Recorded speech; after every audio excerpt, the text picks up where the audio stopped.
First, what is the importance of upskilling in today's learning environment?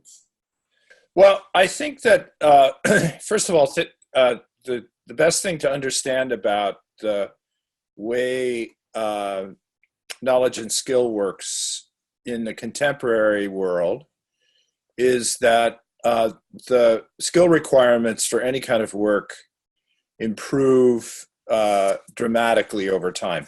So we're in a world in which learning something at a very high level now doesn't necessarily equip you for a high level of work in the future. So that makes the problem of learning more complicated, I think, than it's been in the past.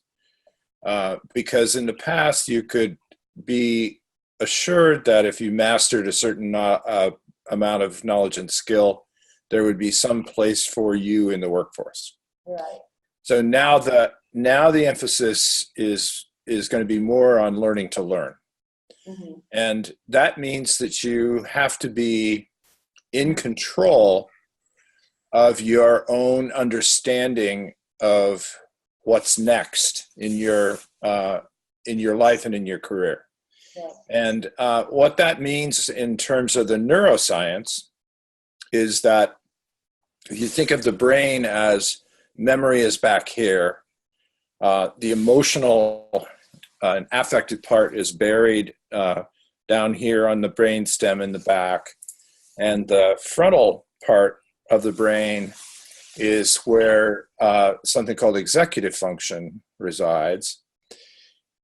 What's happening is that learning is migrating from memory to executive function, so that the rewards are in the future going to be less on remembering what you learned in the past, although that continues to be important, and much more on learning how to use the judgment in the present and future. Now, traditionally, schools haven't been very good at that. That is, what we've tried to do is to educate people to remember things and give that information back to us in some form or another.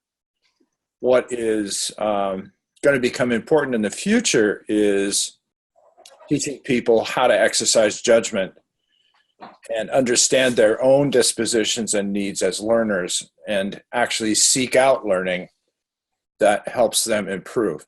So that also means that the modes of learning are going to have to expand beyond the boundaries of school out into the world.